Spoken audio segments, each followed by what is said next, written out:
இந்த கத்திரிக்காய் கிலோ என்ன விலை? என்ன பச்சரிசி புழுங்கரிசி என்ன அரிசி? பச்சரிசி தான். 2.5 கிலோ ஒரு இட்லி. என்னக்கா தேக்கவே வர மாட்டேங்குது. விருப்பாகேஸ்வரர் சாமிக்கு வந்து இதே மாதிரி ஒரு கோயில் வந்து அவர் வந்து கட்டியிருக்கிறாரு. நம்ம கீரையை வந்து வதக்கி அவிச்சு வச்சுக்கலாம். சங்க இலக்கியங்கள்ல காஞ்சிபுரத்தை பத்தி நிறைய பேர் நிறைய பாடி இருக்காங்க. இல்ல பிரேக்ஃபாஸ்ட்க்கு பிரியாணி சாப்பிடலாம், லஞ்சுக்கு பிரியாணி சாப்பிடலாம், டின்னருக்கு பிரியாணி சாப்பிடலாம். ஃபர்ஸ்ட் டைம் வந்து கல்லுல பாக்குறது. ஒரே ஒரு வெட்டக்கா தான் வரும், அது மிரக்கில்லாமா? சங்கிலி நாச்சியார் அவங்க காதுல வந்து ஏத்துக்கவே இல்லை. எல்லாம் போட்டு ஒரு சூப்பரான ரசம் வாங்கி இப்ப ரெடி ஆயிட்டு இருக்கு.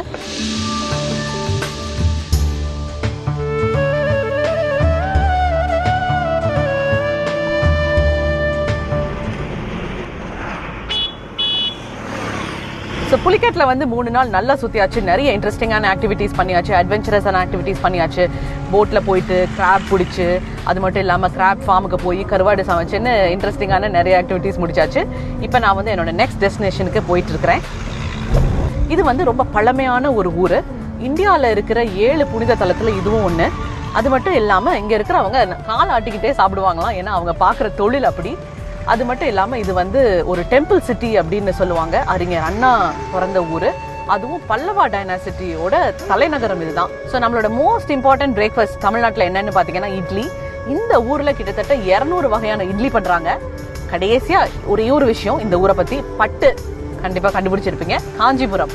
அங்கதான் நான் வந்து இப்ப போயிட்டு இருக்கிறேன். ஸோ 3 நாள் காஞ்சிபுரத்துல தான் இருக்க போறேன். நிறைய விஷயங்களை பார்த்து கேட்டு தெரிஞ்சு கத்துக்க போறேன். நீங்களும் என்னோட சேர்ந்து ஜாலியா டிராவல் பண்ண போறீங்க.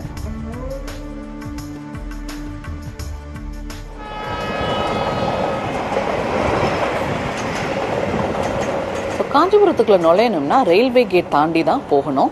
ஸோ சிக்னல் விழுந்ததும் ஊருக்குள்ள என்ட்ரானேன். ரொம்ப பரபரப்பான ஒரு ஊரு, எங்க பார்த்தாலும் கோயில், எந்த சைட் திரும்பினாலும் கோயில்னு கூட சொல்லலாம். ஊருக்குள்ள நுழைஞ்சதுமே ஒரு டிவைன் ஃபீலிங் வந்துடுச்சு.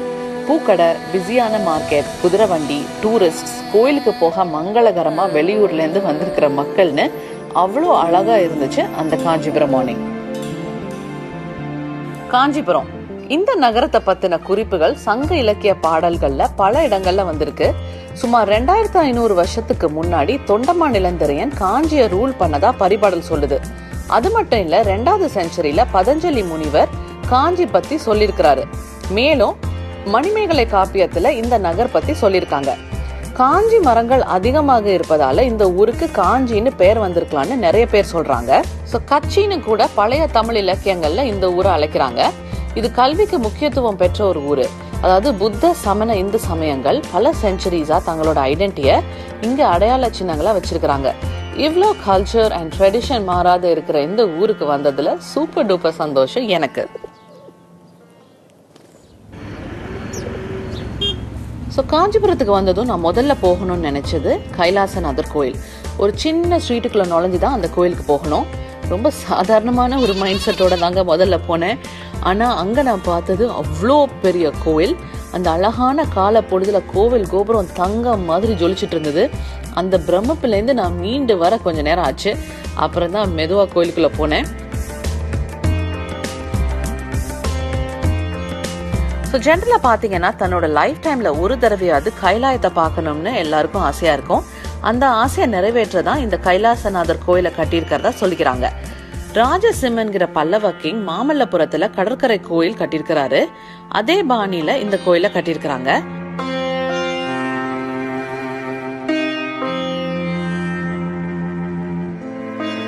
சாளுக்கிய விக்ரமாதித்தன் இந்த ஊருக்கு படையெடுத்துட்டு வர்றப்போ இங்க இருக்க கலைகள்லாம் வந்து அழிஞ்சு போக கூடாதுன்னு சொல்லிட்டு அப்ப இந்த ஊரை ஆண்டுட்டு இருந்த மன்னர், அதாவது மகேந்திர பல்லவன் வந்து என்ன பண்ணிருக்காங்க, இந்த ஊரை விட்டே போயிடுறாங்க. அப்புறம் விக்ரமாதித்தன் இந்த ஊரை வந்து ஆள ஆரம்பிச்சாச்சு. கொஞ்ச நாளிலே வந்து அவரும் ஒரு போர்ல வந்து தோத்து போயிடுறாரு.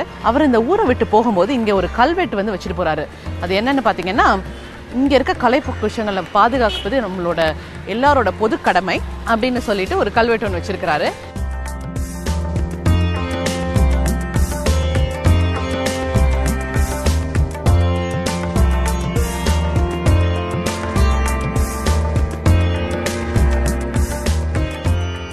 ரொம்ப திகைப்பா இருக்கு. அதாவது கோயிலுக்குள்ள பல தெய்வங்களோட உருவங்களை ஓவியங்களா வரைஞ்சு வச்சிருக்கிறாங்க. வரைஞ்ச ஓவியங்களோட கலர்ஸ் இன்னும் அப்படியே அழியாம இருக்கு. சிங்கம் மேல தூண் இருந்தா அது வந்து பல்லவ கட்டடக்கலைன்னு நம்ம எல்லாம் தெரிஞ்சுக்கலாம். கோயிலுக்கு வெளியே ஒரு பெரிய நந்தி இருக்கு. உள்ளேயும் திரும்பின பக்கம் எல்லாம் நிறைய நந்திகள் இருக்கு. அதாவது கைலாசநாதரை பார்க்கணும்னா ஊர்ந்து தாங்க போகணும், பாவம் செய்யாதவர்கள் தான் உள்ள போக முடியும்னு இந்த ஊர் மக்கள் ரொம்ப தீவிரமா நம்புறாங்க. இந்த ஊர்ந்து போறது வந்து மறுபிறப்பு எடுத்ததுக்கு சமம்னு கூட நம்புறாங்க.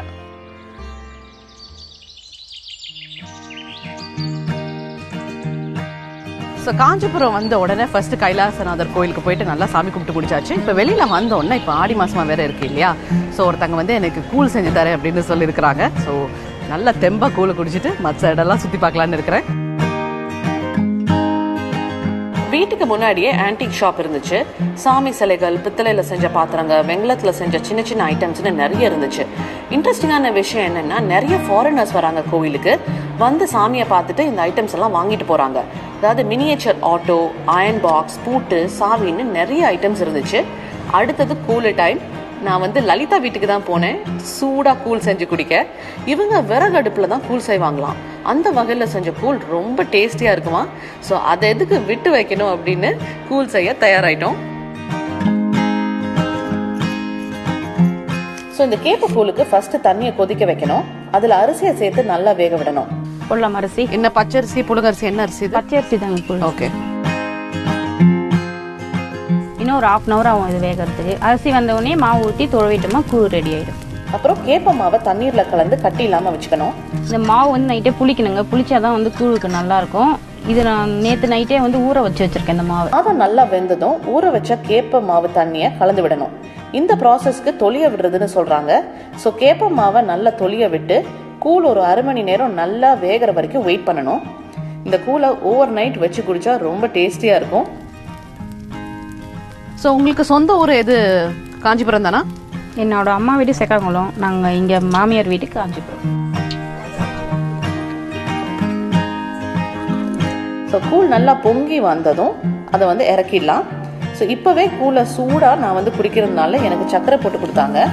பிள்ளைங்களுக்கு இப்படி கொடுத்தா ரொம்ப நல்லது உடம்புக்கு.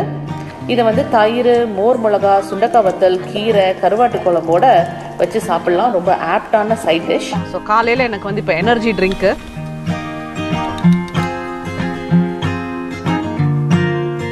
என்னோட எக்ஸ்பீரியன்ஸ் பார்த்தீங்கன்னா, நான் எப்போவுமே மோர் மிளகா போட்டு மோர் விட்டு தான் இந்த கூழை குடிச்சிருக்கிறேன். ஆனால் சீனி போட்டு குடித்தது ரொம்ப டிஃப்ரெண்ட்டாகவும் ரொம்ப டேஸ்டியாகவும் இருந்துச்சு.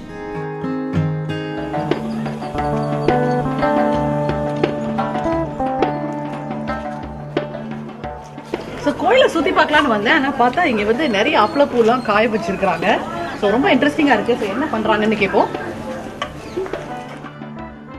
ஸோ அக்கா, இது நீங்கள் உளுந்து மாவில் பண்ணுற அப்பளமா? இது உளுந்து மாவு பண்ணுறது தான். அப்படியா? ஸோ இது என்ன, இதை மிஷினில் ஆட்டிட்டு வந்து இதை வந்து அரைச்சிட்டு பொடி பொடியாக அண்ணி பொடி பொடியாக கட் பண்ணி பண்ணுறீங்க. ஸோ இது வந்து காயறதுக்கு எவ்வளோ நேரம்? 1 மணி நேரம் ஆகும். ஸோ அந்த 1 மணி நேரம் காஞ்ச அப்புறம் அப்பளமா போட்டு பொரிக்கலாம். ஸோ நல்லா உப்பி வரும். அதாவது உளுந்து மாவை வந்து மிஷின்ல கொடுத்து ஆட்டி எடுத்துட்டு வந்து அதை வந்து இப்படி அதுல மிளகு ஜீரகம்லாம் போட்டு இப்படி குட்டி குட்டியா கட் பண்ணி இப்படி தேய்ச்சு ஒரு 1/2 மணி நேரத்துல இருந்து 1 மணி நேரம் வந்து நல்ல வெயில்ல வந்து அவங்க காய வைக்கிறாங்க. ஸோ காஞ்ச அப்புறம் உடனே வந்து பொரிச்சு எடுக்கலாம் அப்படிங்கிறாங்க. கண்டிப்பா இங்க வந்து அப்பளம் வாங்கிட்டு தான் போறேன்னு நினைக்கிறேன். அதாவது அப்பளத்தை ஒரு சின்ன பாய்ப்பு வச்சு தேய்ச்சிட்டு இருந்தாங்க. அதை பார்த்த அப்புறம் எனக்கும் தேய்க்கணும்னு ஆசை வந்துருச்சு. ரொம்ப அசால்ட்டான விஷயம்னு நினைச்சிட்டு இருந்தேன். தேய்க்க ஆரம்பிச்ச அப்புறம் தான் தெரிஞ்சது எவ்வளோ கஷ்டம்னு. அதாவது ஈவனா தேய்க்கணும், பிஞ்சு போகாம தேய்க்கணும், ஒரே சைஸா தேய்க்கணும். செம ஸ்கில் அண்ட் ட்ரைனிங் வேணுங்க. இவங்க ஒரு நாளைக்கு 10 kg வரைக்கும் தேய்ப்பாங்களாம். சூப்பர் எக்ஸசைஸ்ல.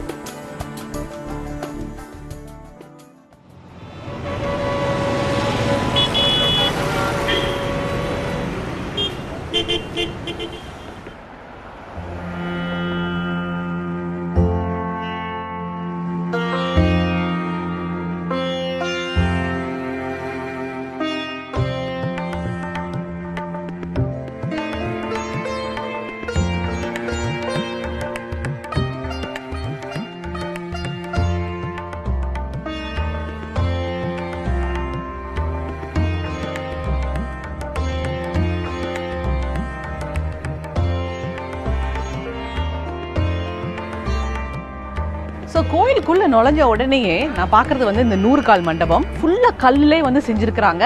அவ்வளோ திருத்தமா வந்து பண்ணியிருக்கிறாங்க இந்த சிற்பத்தை எல்லாம். ஜென்ரலா வந்து உட்லேயோ இல்லாட்டி மெட்டல்லையோ தான் இவ்வளோ திருத்தமா பண்ண முடியும். பட் இவங்க கல்லுலே வந்து இவ்வளோ அழகான அதாவது ஆர்கிடெக்சர் வந்து இந்த கோயிலில் காமிச்சிருக்கிறாங்க. அது மட்டும் இல்லாமல் இங்கே பார்த்தீங்கன்னா இந்த பிக் பிக் ரிங்கா வளையமா செயினா இருக்கு இல்லையா, இது எல்லாமே கல்லுலே வந்து பண்ணியிருக்கிறாங்க. ஸோ ரொம்ப பியூட்டிஃபுல்லான ஒரு ஆர்கிடெக்சர். ஸோ ஜென்ரலாக இந்த மாதிரி வளையம் செயின் எல்லாம் வந்து நான் வந்து இரும்பில் தான் பார்த்துருக்கேன். இதுதான் ஃபர்ஸ்ட் டைம் வந்து கல்லில் பார்க்குறது. இந்த மண்டபத்துக்கு பின்னாடி பார்த்தீங்கன்னா ஒரு பியூட்டிஃபுல்லான ஒரு குளம் இருக்குது. அந்த குளத்தில் வந்து என்ன பண்ணுவாங்களாம், 12 வருஷத்துக்கு ஒருக்கா உள்ளே இருந்து ஒரு சாமி எடுக்கிறாங்க. அது என்ன சாமி அப்படின்னு பார்த்தீங்கன்னா, அதாவது அத்தி மரத்தால் பண்ணியிருக்கிறாங்க ஒரு பெருமாள். அந்த பெருமாளை வெளியில் எடுத்து அழகாக அலங்காரம் பண்ணி இந்த மண்டபத்துக்குள்ள ஒரு மேடை மாதிரி ஒன்று இருக்குது. அது பார்க்கறதுக்கு வந்து ஆமையோட முதுகு மாதிரி இருக்குது. ஸோ அது மேலே வச்சு அவங்க வந்து நல்லா பூஜை பண்ணி அப்புறம் திருப்பி அதுக்கு குளத்துக்குள்ளே கொண்டு போய் விட்டுறாங்க. ஸோ இது வந்து பயங்கர இன்ட்ரெஸ்டிங்கான ஒரு விஷயம் இந்த கோயிலில் நடக்கும் 12 வருஷத்துக்கு ஒருக்கா. ஸோ நெக்ஸ்ட் இந்த சாமியை எப்போ வெளியில் எடுப்பாங்க அப்படின்னு பார்த்தீங்கன்னா 2019 கண்டிப்பாக அதுக்கு நான் இங்கே வருவேன்னு நினைக்கிறேன். இந்த கோயிலோட இன்னொரு ஸ்பெஷாலிட்டி என்னன்னு பார்த்தீங்கன்னா, இந்த கோயிலுக்குள்ள ஒரு தங்கத்தில் பண்ண பள்ளி ஒன்று இருக்குது. அதை தொட்டால் வந்து நம்ம செஞ்ச பாவம் எல்லாம் வந்து கரைஞ்சு போயிடும் அப்படிங்கிறாங்க. ரொம்ப இன்ட்ரெஸ்டிங்கான ஒரு விஷயம்தான். இந்த ஊருக்கு ராபர்ட் கிளைவ் அப்படின்னு சொல்லிட்டு ஒரு பிரிட்டிஷர் வந்து வந்திருக்கிறாரு. அதாவது ஆர்காட் வார் போது இந்த இடத்துல வந்து தங்கியிருக்காரு. வந்து தங்கும் போது அன்னைக்கு நைட்டு வந்து அவருக்கு பயங்கர ஃபீவர் ஆயிடுச்சு. ஸோ இந்த ஃபீவரை எப்படி போக்குறது அப்படின்னு பயங்கர மருந்தெல்லாம் கொடுத்து பார்த்துருக்குறாங்க, கண்ட்ரோலே ஆகல. அதுக்கப்புறம் என்ன பண்ணியிருக்கிறாங்க, இந்த வரதராஜர் பெருமாள் ஓட இந்த துளசி தீர்த்தம் இருக்கு இல்லையா, அதை வந்து இவருக்கு கொடுத்துருக்குறாங்க. கொடுத்தோன்னே அவருக்கு வந்து ஃபீவர் வந்து கம்ப்ளீட்டாக போயிடுச்சான். அதனால அவருக்கு வந்து இந்த கோயில் மேலே அவ்வளோ ஒரு நம்பிக்கை வந்து, ஸோ அவர் வந்து பயங்கர சந்தோஷமாகி, அதாவது மகரக்கண்டி அப்படின்னு ஒன்று இந்த கோயிலுக்கு வந்து காணிக்க வந்து அவருக்கு கொடுத்துருக்குறாரு. இன்றைக்கும் திருவிழாம் போது அந்த மகரக்கண்டி எடுத்து யூஸ் பண்ணுறாங்களாம்.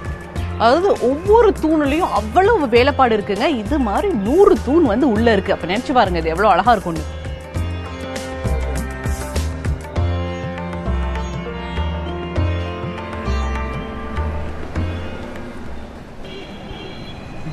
காஞ்சிபுரம் வந்தாச்சு. மேண்டேட்ரியாக பண்ண வேண்டிய ஒரு விஷயம் கோவில் இட்லி. அந்த ப்ராசஸ் பார்க்க தான் இப்போ மிஸ்டர் கண்ணன் அப்படிங்கிறவர் வீட்டுக்கு போயிட்டு இருக்கேன்.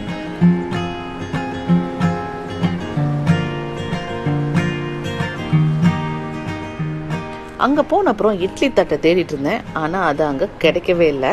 அதுக்கு பதிலாக மூங்கில் குவளைன்னு ஒன்று வச்சுருந்தாங்க. அதாவது அது பார்க்க புட்டு குழாய் மாதிரி இருக்குது. சுற்றி மந்தார இலை போடுவோம். மந்தார இலை அது வந்து ட்ரெடிஷனல் டைப் மந்தார இலை வந்து வச்சுருக்கோம். மந்தார இருக்கிற குச்சிலாம் படாமல் இருக்கிறதுக்கோசரம், இட்லியில் படாமல் இருக்கிறதுக்கோசரம் இதுக்கு சுற்றி நம்ம வாழை இலை போடுறோம். ஓகே. இதுக்குள்ளே தான் வந்து இட்லி மாவு வந்து இப்போ ஃபில் பண்ண போகிறாங்க. ஸோ பார்க்கவே நல்ல லாங்கான இட்லியாக வரும்னு நினைக்கிறேன். ஸோ என்ன பண்ண போகிறாங்கன்னு பார்ப்போம்.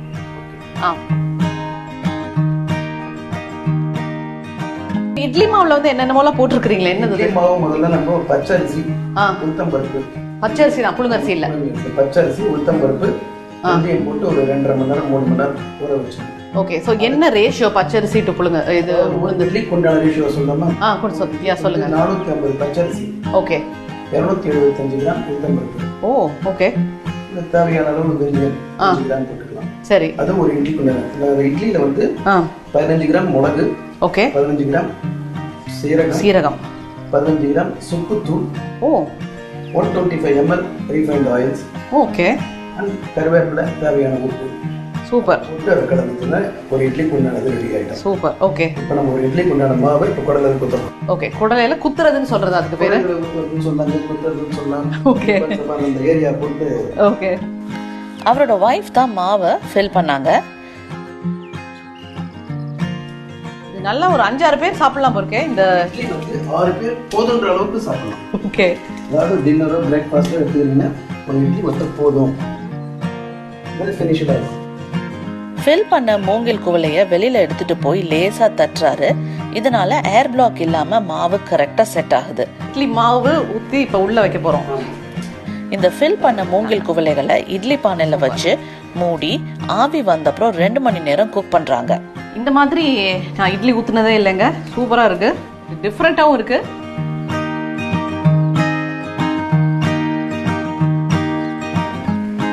ஸோ இட்லி இவ்வளோ பெரிய இட்லி. ஒரு இட்லி பானையை ஃபுல்லா மாவு ஃபில் பண்ணி வச்சாச்சு. எத்தனை இருக்கு? 1 2 3 4 5 6 7 8 இருக்கு. இன்னொரு பானையையும் ஃபில் பண்ணாரு.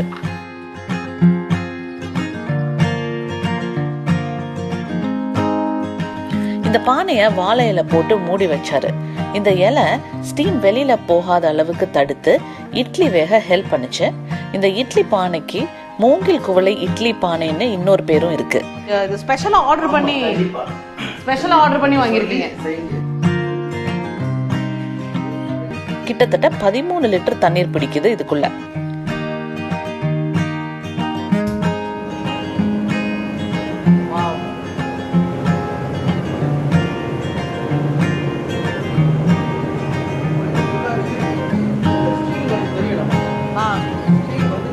ஆவி வந்த அப்புறம் குறைச்சு வைக்கிறாங்க. குறைச்சு வச்சு 2 மணி நேரம் குறைஞ்சது குக் பண்ணணும் அப்படிங்கிறாங்க. அதுக்கப்புறம் ஆஃப் பண்ணிட்டு 1 hour ஆற வச்சா அப்பதான் அந்த இட்லி குழவையிலேருந்து இட்லி வெளியில வரும் அப்படிங்கிறாங்க. ஸோ தமிழ்நாடோட ட்ரெடிஷ்னலான ஃபுட் என்ன அப்படின்னு பார்த்தீங்கன்னா அது இட்லி தான். ரொம்ப ஹெல்த்தியான, டேஸ்டியான, steamed and balanced food. Idli பிடிக்காதவங்க கூட லைஃப்ல ஒரு தடவையாவது கண்டிப்பா இட்லியை டேஸ்ட் பண்ணியிருப்பாங்க.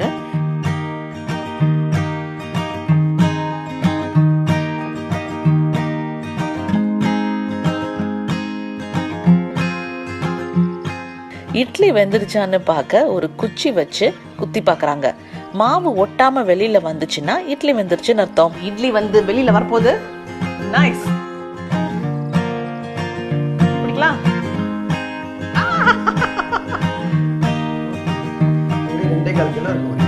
2.25 கிலோ ஒரு இட்லி.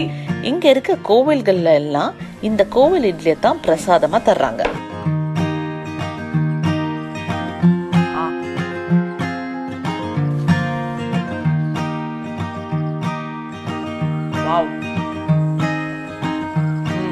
இந்த கோவில் இட்லிக்கு ஒரு தனியான டிவைன் டேஸ்ட் இருக்கு. நம்ம ட்ரெடிஷ்னலா சாப்பிடுற ஒயிட் இட்லியை விட இது ரொம்ப டிஃப்ரெண்டா இருக்கு. கிட்டத்தட்ட நாங்க 2.5 மணி நேரம் இங்க உட்காந்து இந்த இட்லி வரதுக்காக வெயிட் பண்ணி நாங்க சாப்பிட்டுருக்கோம். So very nicely done. So next வீக்கும் காஞ்சிபுரம் தான். ஜெயின் ஸ்பெஷாலிட்டி வெள்ளப்பூரி, கோவில் ஸ்பெஷல் திருக்கண்ணமுதுங்கிற பாயசம், சூப்பரான லொகேஷன்ஸ், அமேசிங்கான பேக் ட்ராப்ல நான் சமைக்கிற கீரை மோர் குழம்பு, அப்புறம் ரசவாங்கி, அப்புறம் குதிரை வண்டி சஃபாரின்னு நிறைய இன்ட்ரெஸ்டிங்கான விஷயம் இருக்கு. So see you next week. Until then, it is Sri Periya Karupan, your travel companion, signing off. Bye.